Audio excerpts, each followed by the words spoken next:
Okay, so we're on to milestone 2. Now we are looking at how to name covalent or molecular compounds. So we're going to be looking at just nonmetals. And the way we do that is by looking at specific prefixes that we add to represent the numbers in the chemical formula. So what do I mean by that? So let's take CO2 for example. So we name that carbon dioxide. So if we look at this table, di means 2. So the small 2 means there's 2 oxygen, all right? And there's that's basically it. So the rules are pretty simple. We start by naming the atoms as they appear. So I walk you through how to name CO and CO2. So the first step you would do is write out the name of the elements, carbon and oxygen, right? They're both the same, but these are two completely different compounds. So now what we do is we add the prefixes. If I'm looking at the first element and there's just one, right? There's no number here, I don't add a prefix. The prefix is therefore implied. On the second atom, we want to include it. So in this case, it becomes carbon, and then I look back at my chart here. Mono means 1, so I have carbon mono oxygen. So that's the second step. And so I do carbon, di means 2, right? So here's di, 2, carbon, dioxygen. Now the third step, same as with the ionic, right? That second nonmetal gets the IDE at the end. So it becomes carbon monoxide, carbon dioxide. You should know those, right? And they're two completely different compounds. Carbon monoxide is poisonous, carbon dioxide is not. So subtle differences make a big difference. So here's another example, right? Nitrogen, N2O4, okay? So let's do this one together. Grab a pen. So here's my formula, N2O4. So first thing I want to do is write out the names of the elements. Go over here. Oops. Sorry. Should have classwork. And even I can't find anything on my Google Classroom. All right.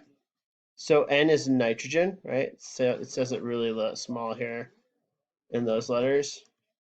So I start off with nitrogen. The second element is oxygen.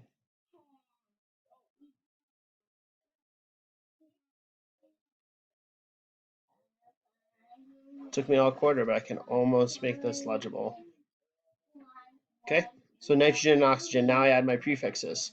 So there's 2 in the first one, so I'm going to do di nitrogen. Oops. Could have just added the di above. Why didn't I do that? All right, and then 4 oxygen. So what is 4? 4 is tetra. So tetra oxygen. Third step, and just to cut this down, I know this is right, dinitrogen. Just going to cross this out. Now what I do is tetra. It's the second one, so I have to add the IDE, tetraoxide. All right, that's it, right? So now, if I were to write out the name, could you guys go the other direction, right? Could you give me the chemical formula? So let's just do one together, right? If I told you I had disulfur dichloride, what would the chemical formula for that be? All right, disulfur. So let's look on our chart. Di means 2, and then sulfur. So if I had disulfur, sulfur is S, di means 2, all right?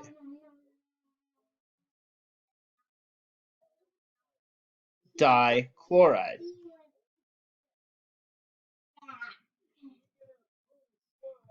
Chloride is chlorine, di still means 2, disulfur dichloride. Okay? This should be a lot easier. You're using this table, and like I said, you should be able to go either direction.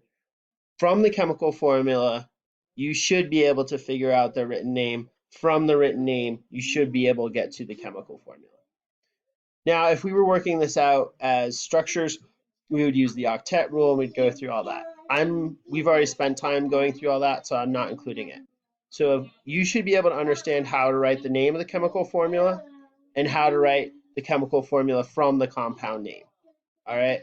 So if I give you the chemical formula, make this a little more clear.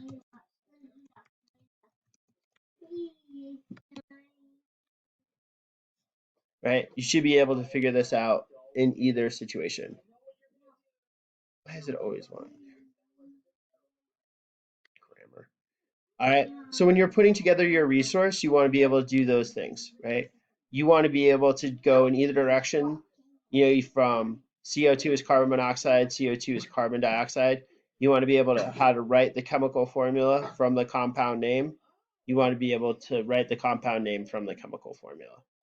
And you should be able to give some examples. We just solved one of these together, so that should help, right? So that's what you should include in your resource, right? Starting from chemical formula, 2 compounds, using the correct prefixes, starting from the compound name, these 2 chemical formulas, right? All right, and explain how to go in those directions, right? And that's it. And so by the end, you have this final product that should tell you how to name both types of compounds.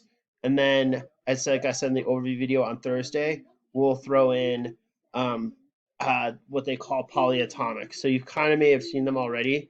Like a polyatomic would be like OH, right? So for example, NaOH, right? This is actually 2 more atoms. By itself, this is a molecule. It's not going to be that hard. This is sodium hydroxide, just to fill it in. So you're just going to be playing around with that on Thursday, and I'll do like 1 or 2 examples. There's no extension video for Milestone 2 because Milestone 2 is really, we already spent a lot of time on that.